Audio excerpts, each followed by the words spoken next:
people, happy Thanksgiving. We want to acknowledge the natives on this day. No colonizer energy. Just want to get that out of the way. We hope that you are enjoying your time with your family and you made time to spend time with this family, which we appreciate. So, welcome. We had a great dinner. Welcome. It's dinner and things. So maybe you playing cards or spades or whatever. Everybody's drinking. I don't know. Watching a movie. I hope everything is still good, though. That's what I hope. So anyway, one of the things that can make or break a family holiday experience is the technological aspect of it, okay? I mean, I think once we've all kind of done the let's all hang out thing, people are probably going to go to their corners and technology going to take over. They're going to be Instagram scrolling, FaceTiming, doing the thing, okay? Technology is going to be part of today. But there's always that one person who has to take all the pictures for the gram, the table, the food, everything. Be patient with those people. I know it's crazy. Yeah. Virtual stuff is everywhere, right? The digital age is here. It is part of our lives, but it can mess with our communication. So it's like we may have had some form of awkward communication during the family dinner time, but now we're all just kind of separated. But communication is really like a key component in any relationship, but particularly in family dynamics and family relationships. It's a key component, okay? It helps build the family ties, it helps maintain family ties, but you know, sometimes there are generational gaps added to technology where people just don't really know how to have conversations, which can also make the dysfunction that you're already afraid of in the family exacerbated, if you will.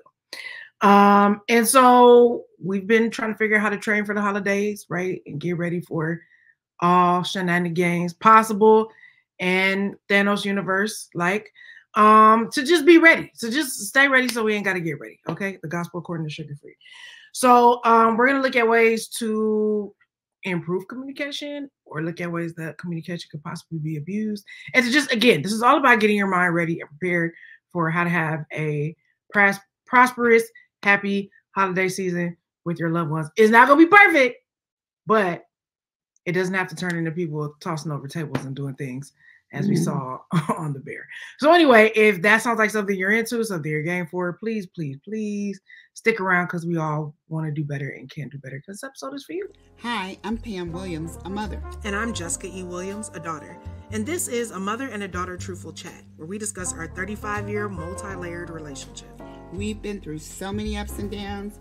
Not only are we family, but we're business partners in the high-stress world of event planning and production for short films.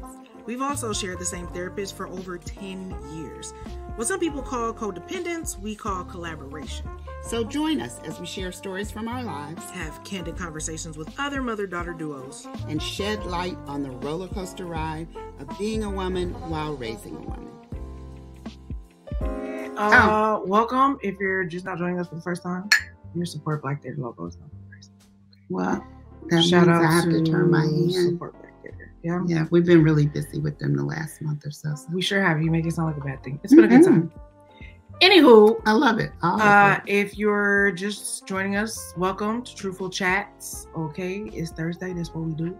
Even on the Thanksgiving. Okay, we're still here. Here we are. So if you're new here or if you are back, welcome back. Truthful Chats is a series podcast on our Create Generational Wellness YouTube channel and all things around that brand. We have a theme every single month, and then the Truthful Chats are where we unpack that theme around a particular topic of sorts for a little while, and then we let you go until next week. Okay, so it is November. We are almost out of 2023. The word of the month is train. Okay, and today's episode, if you clicked on it, is train for better family communication, which is very, very, very important, particularly around these times. So let's get into it, shall we? We're drinking water, by the way. It's not really yeah, we're trying to save up. But it's important to hydrate. Hydrate. So like Jess said, in recent years, this technology has taken over, especially during the pandemic. You know, everybody was on the Zoom all the time. Even people that didn't know Zoom existed were now on there all the time. And we text and we email. and we WhatsApp, and we WhatsApp. what else do? We do all the things. Snapchat, Snapchat. Some of y'all still on that. Telegram, all the things. But as a lot of teachers found, don't nobody want to hear all this. Drink the water. Oh my God, it's not gonna help. As a lot of teachers found, where your lozenge at? She not on it. During the pandemic, even though Zoom could be face-to-face and could have a meaningful interaction, a lot of students just didn't turn their mics on, didn't turn their cameras on. I'm in a class right now and I still do that. And it's a weird communication because it's just kind of one way. You're like talking, around it, but you're not like engaging. So while some of it has been good, it certainly has put a strain on how we communicate, changed the way we communicate, and particularly in families, it's changed it. If you got a teenager, most of the time they got some ear pods in or something, and they're that kid. On that thing. You still are that kid a little bit. I'm that adult, actually. I'm not you are that adult. So some people, it's just they don't want to call anybody. They just want to text. There's all different sorts of communication. But in a family, if you got your granny that don't know how to get on the text and the email, you got to call her and you got to talk to her. So I think one of the things, I think one of the things that we need to think about is if we're going to improve communication, it can't just be the way you like to communicate. It has to be, you have to be knowledgeable, cognizant, respectful, and even a little bit of sacrifice to communicate with somebody in a different style if they have a different style of It's almost like when y'all remember we talked about love languages at the top of the year. If you haven't seen those episodes, go back. But it was like you can know what your love language style is, but that doesn't really help if the person you are in said relationship with doesn't have the same relationship style. So you got to know yours and learn theirs and do the do-si-do dance to make sure everybody's getting their communicative needs met. And sometimes that's why people don't like the holidays, because they have been able to avoid face-to-face communication all year. With not everybody, but a good majority. Yeah, you've been able to avoid it, especially with family members that you don't necessarily want to talk to. Because you get to pick and choose. Yeah. So now you're at dinner and everybody's there. All the people that you didn't answer their texts or you blocked them or stop following them on Instagram or whatever you did. Now you're in this space where you are all together and a conversation is going to happen, right? For better or for worse. We got to get ready for it. And then in terms of like why, so we're talking about this, but why is communication important? If you're from my school, I'm not that bad, but I can be. Like, why can't we all just be like, you do you and I'm gonna do me, okay? And we all good. You know what I'm saying? And some of y'all are like that, and God bless you. But yeah, it's important because communication is, as we said at the top, but we will reiterate, it's the lifeblood of any relationship. And so if these are people you care about even a little bit, and I know it's hard because sometimes you're like, I didn't choose these people. I don't like half of them. They don't get me. Like, particularly, I have a friend who, lives on the other side of the world.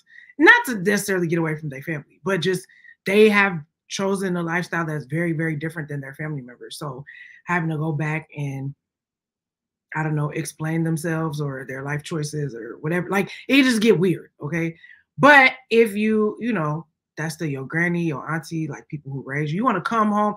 The holidays are where you could come find a landing pad, okay? If you lived in another city and the whole rest of the year was crazy, you hope that you could always come home and land in a safe space. Now, that's not always the case, but we try. So it's just communication is a way to understand and support each other. And again, provide sort of that safe space for people to land. It's key to processing information, right? This is how it's always interesting. Like, even if you have a separate life, you still care about and are connected to these people. So you have to communicate in order to catch up, right?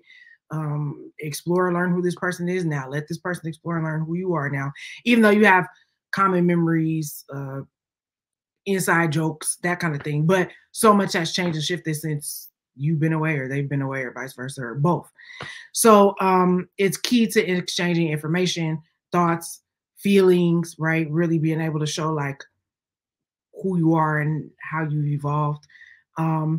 And it's also key to resolving conflicts, okay? Building trust, rebuilding trust if it's been torn down. Yeah. And trying to create a harmonious family situation, because we talked about that last week, but that's like sort of the ideal, right? Like at this time, they always put all these ideas in your head about what family should look like at this time of year. Yeah.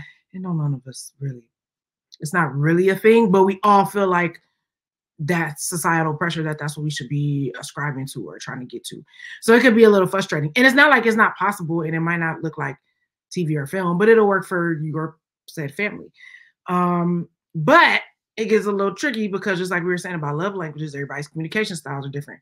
Everybody's personalities are different. So you need to like take time to adjust to like, some of these Zennial kids, they have 10 words for you, and that's it. If you try to press them past that, they're gonna go in the room. You know what I'm saying? Like they not. How are you? They not good. Really. I'm good. I'm cool. You know what I mean? How's your life? How's school? What's been going on? It's good. It's straight. You know what I mean? In some families, y'all are mixed families, so y'all have different cultural dynamics, and it ain't just food. Okay, it's literal like cultural dynamics, the way that people do things. Some people, communication styles are way more aggressive. They just say what they feel, and that's their dynamic. Some people, and they wonder why your feelings are hurt by what they said. Because you might be more passive. It's the truth. Like I'm just saying what needs to be said, but you're like, yo, the way you said it. It might be the truth, but it might be like the way you said it was really like off. I had that situation yesterday in a class where we were like, yo, and you think like anybody could throw a chair at any point in time, like this is the thing. But you gotta dance around people's personality styles, cultural differences, and how they like to be communicated with. So, some people are passive, some people are aggressive, some people are completely avoidant, and you really got to figure out like, okay, if we try to get to a level of harmony, or at least just have a good time tonight, okay? Maybe harmony is too high of a goal. We just trying to make sure the police hurt. Don't get called, nobody gets hurt, and everybody walks out of this situation intact.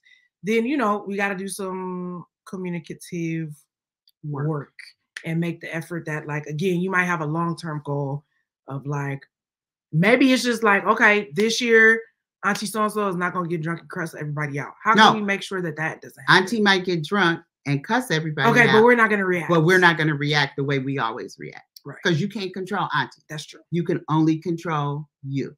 So that's very important to note. That's also how you alleviate stress. Worry about you. You can't worry about nobody else. We say it every week. Don't worry about anyone else. Worry about you. And those Auntie getting drunk every year may have caused a barrier in y'all family that just exists because of her. Like everybody knows, everybody's tense. Everybody's like, when is the other shoe gonna drop? When is she gonna go off?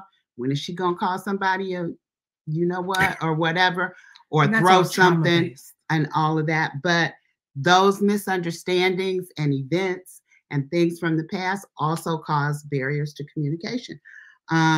Sometimes people have a different perspective. They have a different value system. They have a different lifestyle. All these things are going to be in your face at the dinner table, or, wherever y'all gather. So you got to think about it. Like I said, it's like earthquake preparedness. You really got to get yourself together in your mind. If it rumbles. And know what to do in case of emergency. Are you going to stop, drop, and roll? Are you going to, go outside? Are you going to, what is have a separate small family meeting? What? People are in. Y'all going to go to dinner, and then as soon as dinner leaves, y'all going to McDonald's. Cousins are going somewhere else. I don't know. But get a plan. This is all we're trying to say. Get a plan together, because something could pop off. You could have those family members that are there physically, but you can see their mind is on the other side of town, as the song says. They just are going through the motions. You can try to engage them if you can. I know this is putting a lot on you, but if you know that if you say certain words or certain things or certain phrases, that's like, that triggers boom, shots fired. You know that person can't take you saying, when are you getting married? Are you 40 now? You still ain't got no husband? If you know that's a sensitive spot for some people. Just be gracious. Don't have that conversation. And have your comebacks ready if you're the other person on the other end. You know, there are some people that have a fear conflict. They don't want to have those conversations. So they shy away from people. There's people that's always too aggressive. You don't want to, you know, get into it with them. So you go, I'm just going to stay over here. I'm going to try not to have a conversation. And it puts those barriers up. It puts those blocks up. And that's what we're trying to and remember, we empower you during this holiday season. Have a window. If you go and you like, okay, you try some of these things and it's still too much, pick your exit. If you brought somebody with you, do that. Look across the table like, okay, I'm ready to go. And then, you know, put yourself in an environment that you want to be in. But and when we think of communication, most of the time people think of verbal communication, like, you know, talking, writing, expressing your thoughts in a text, in an email, writing a letter or whatever. But nonverbal communication is the thing that gets a lot of us sometimes. Is the eyes, the face that you can't control when somebody says something that you like. Oh, no, they did. And you get that face. And then, or you've been sitting there and so-and-so's been running off at the mouth and you've been trying not to like answer them. People of color are the best at nonverbal communication. So you start rocking. In positive and negative ways. And holding your head and doing certain things. Like, everybody can see that. I know sometimes you think nobody can see Some of y'all really like, they can't see me. I'm like, I can totally see. But you are seen. You're communicating. You are communicating without a word. By the way you're acting, by the way your body posture is, your face, all the things will kind of give away what your real true emotions are. Dead giveaway about a thing. You know, you can you could be saying all the right words. You could be saying, but the nonverbals is the nonverbals. You know, every time. So think about it: a warm smile, a really genuine, but a genuine. Smile, some of y'all be doing like that, this. Y'all be doing that. But all the eyes are saying like, I'm gonna slap her. Yeah. So, or a gentle touch or a hug if you know that's somebody's love language, and they look like they need to be supported at a time. For example, the person who keeps getting asked about getting married, you might just want to go by them and just rub their back or do something. Be like, it's okay. It's okay. Just let people know that you are empathetic and that you care and you see what they are going through. You see what they're going through and you're trying to help them out. So by paying attention to these cues, you get deeper insight into the family and hopefully you can help keep some peace around the holidays. Big facts, because these nonverbal cues, you know, like you said, they show your true emotions, attitudes, and intentions. You can be saying everything you want to out your mouth. And I think also we were talking about this actually earlier. I said, but what if you're doing all the nonverbals and people are misreading them, right? Because some people just have bad nonverbal body language. It's not something you're not like, ain't no nonverbal resting face. Yeah. I have it very much. So people are like, smile. And I'm like, I'm not really mad. I'm just deep in thought. You know what I mean? So sometimes you may be conveying the nonverbals as something that is really not. So make sure there's like a combination of like, don't just be like, I know what that nonverbal means. Like, what's up? Like, it might not be that. So just try to do a little bit of both. Verbal and nonverbal. Because it's like 10% of what the person really want to say, it's like, it's coming out of their mouth. Like the 90% is under there, but just don't think you know more than you know. Okay.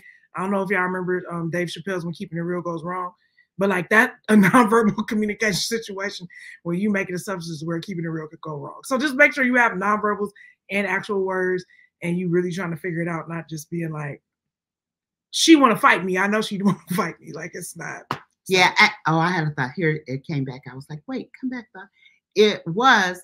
So what we're really saying too is you have to have a little courage here because true. Otherwise you're going to be like, it's easy to be passive. It's easy to say, I'm not getting that. Ain't got nothing to do with me. My name is Bennett. I ain't in it. Water.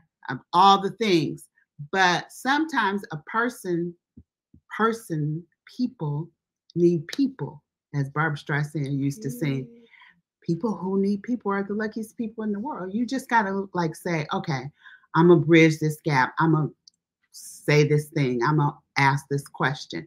Because most of the time it is a question. It's like, hey, you look like, you know, not you look like, I feel like there might be a little something behind what you said, or how are you feeling, or whatever. But put it on what you observe or think you observe. Always use the I statements. Don't be like, and you, and the finger point, the gestures, and the things, which we're going to talk about in a minute. But if you can verbalize, and all this takes practice, because it don't just come overnight. You know, we've been working on this a long time. We're trying to get you to realize you might need to work on it too. And we're not good at it either. We are better. Well, I mean, we're better, but we ain't great. I'm just trying to say, like, you know. But we're aware. How about that?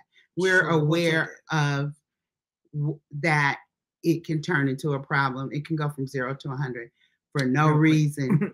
And at some point in time, if you want to fix it, you got to back out of it and go, okay, now what caused this?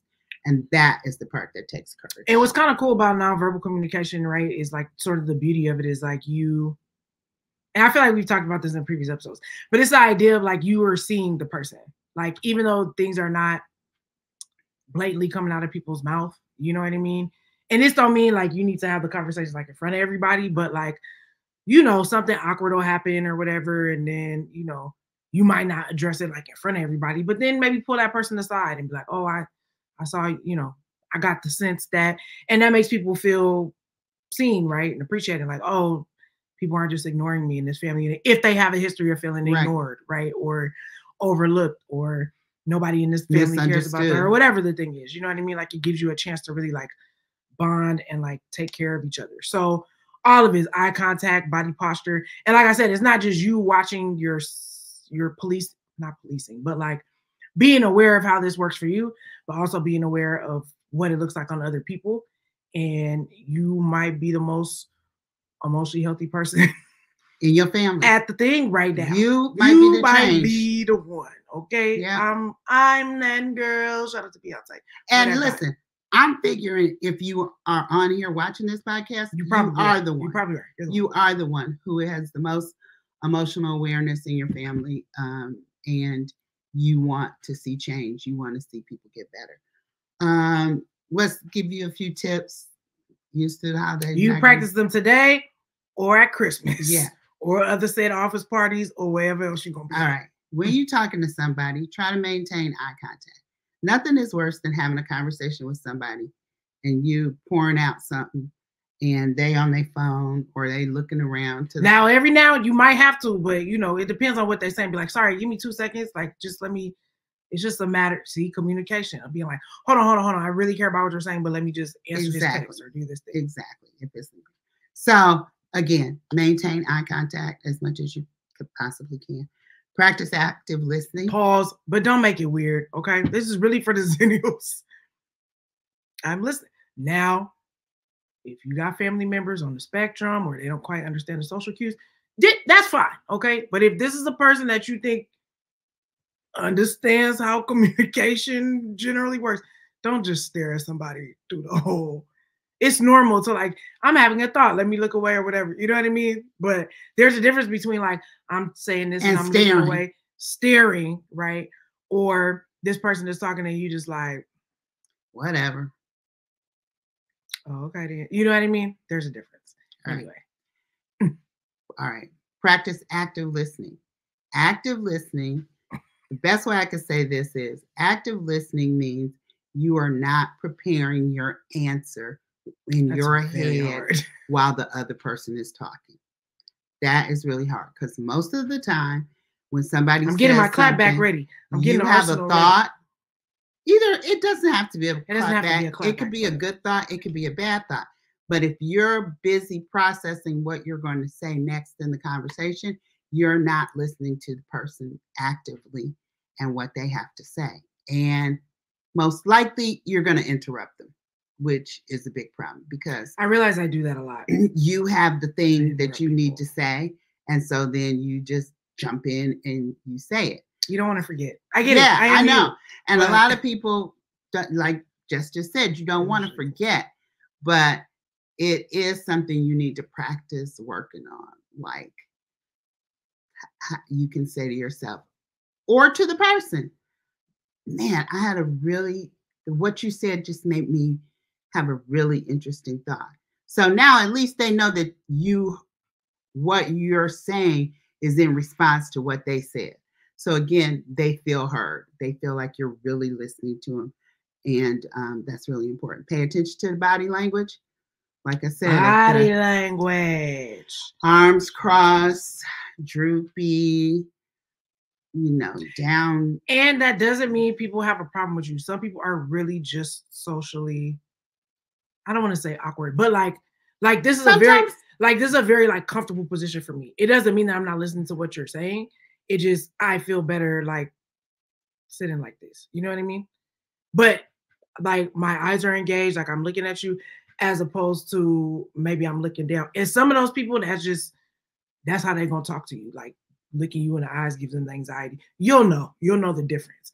But I'm just saying, I was like, don't misread the verbals and act like her arms been crossed for the nonverbals. Her arms been crossed for 20 minutes. She ain't. I'm like, not necessary. Okay. Listen, and if you got old Black people in your house, that is old Black people gonna always do that. Because it's a resting place. Old Black women, if you get my drift, we got a cushion right here. So we're going to rest on it sometime, especially if we've been cooking all day like we have been today. That's just, whoo, child. It's a relax. So you're wise enough. I'm believing that you're wise enough to know the difference between something that's defensive, something that's sad, something that's fearful, versus something that's relaxing. I'm in a comfortable space with you. I feel like I can just chill, whatever. Just pay attention, I guess, is the most important thing. Pay attention. Use appropriate gestures. Like we tell, don't be pointing nobody. This right here, right here. Every time. This right here. This right here. Get clapping and all that. In an aggressive manner, sometimes something's funny and you clap and or you know how we do, imitating someone. Yeah, whatever. But the most part, all of that clapping. You think I'm like, oh wait a minute, the tone. So pay attention. Maintaining sanity over the holidays is mad important. Okay, we're trying to strengthen family bonds, which will then strengthen generational bonds and generational wellness, which we're all about around here. So it's super essential to improve your communication. We gave you some things, but here's a couple other tips just for you.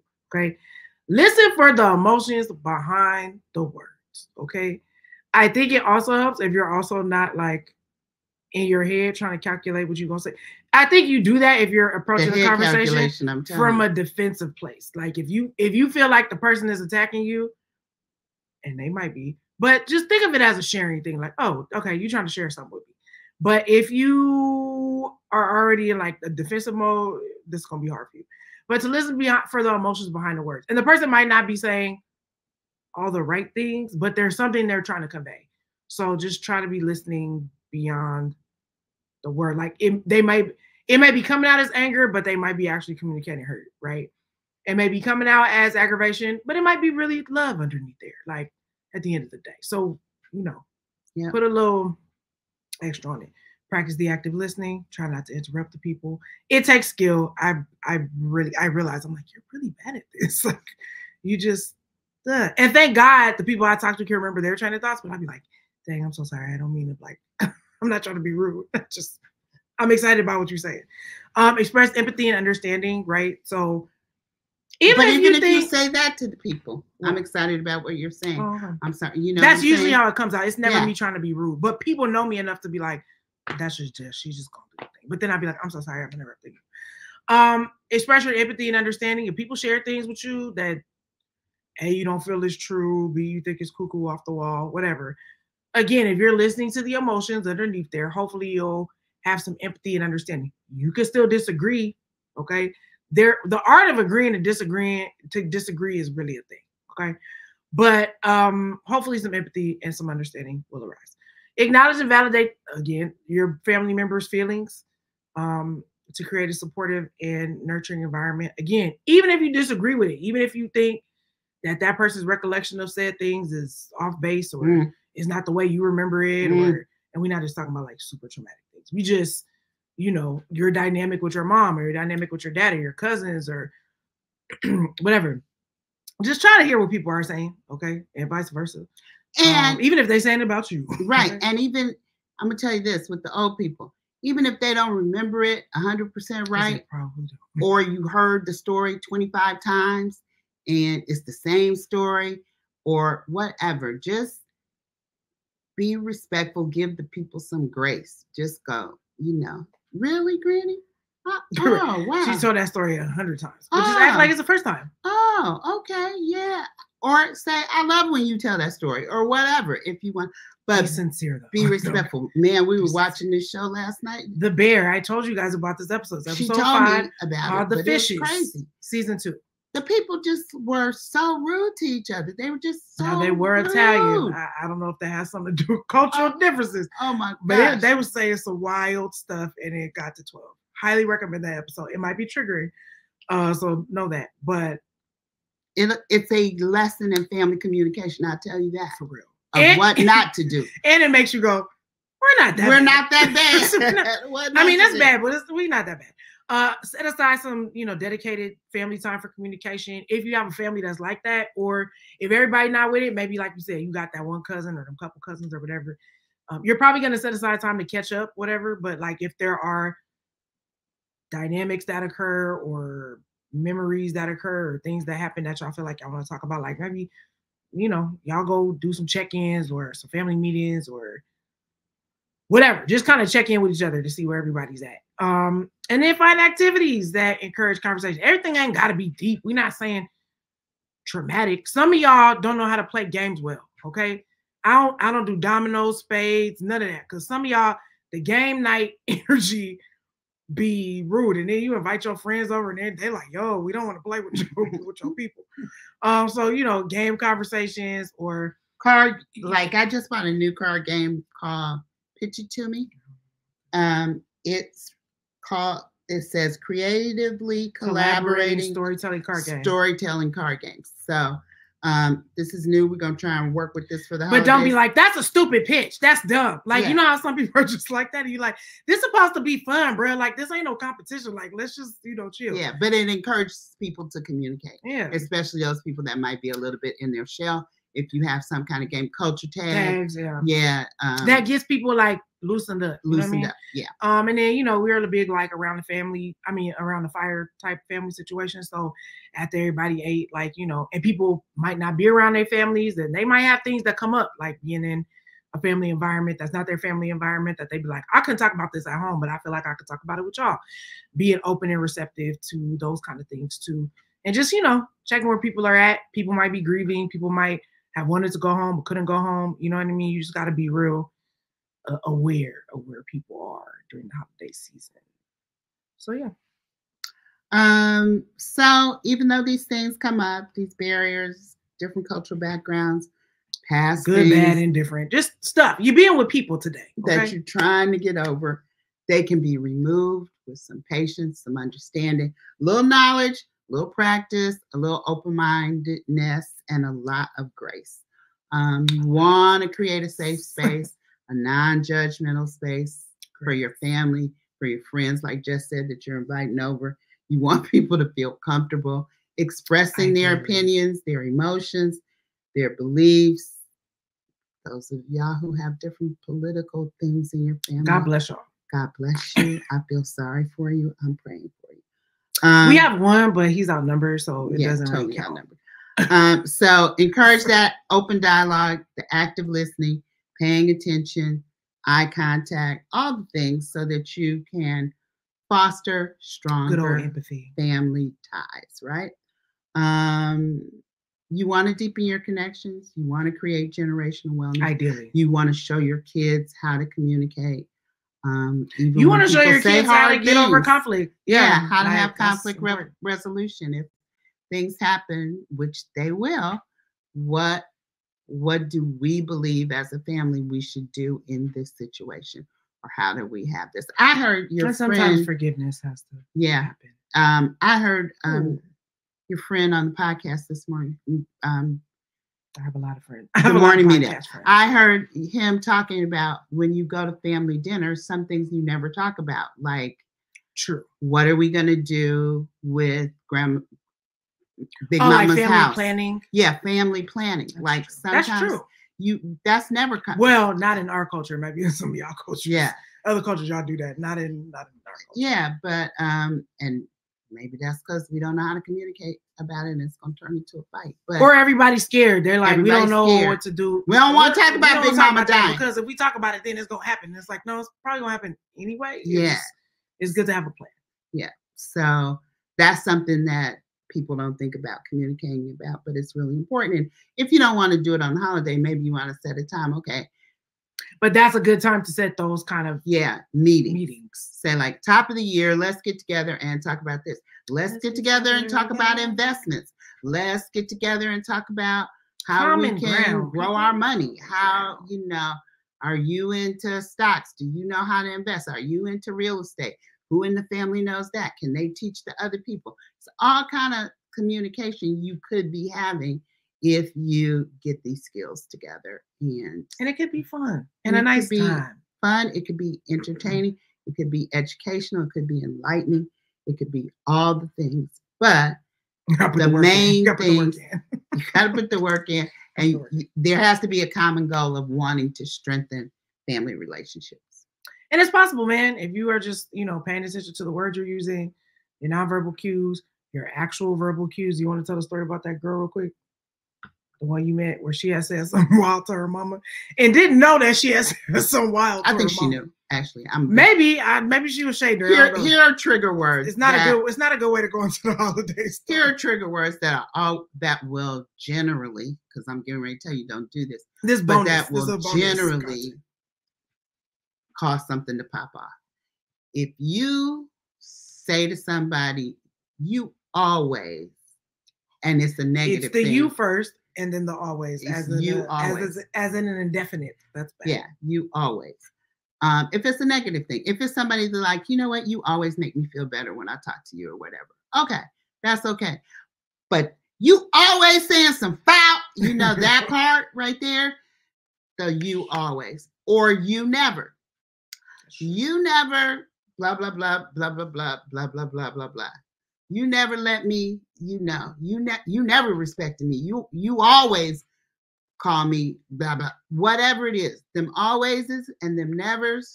If I just give you a word of caution. Them alwayses and them nevers.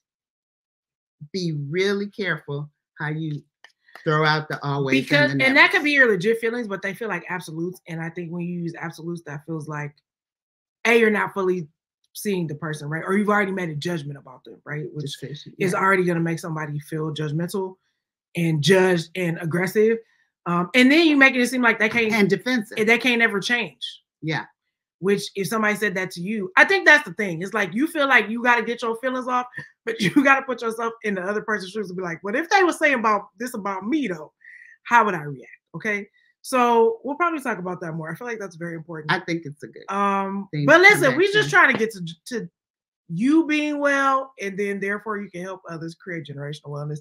And if you're not creating generational wellness in your families and your friend groups, what's really the point? Okay, so we're gonna be talking about more things next week. But you ain't gonna know.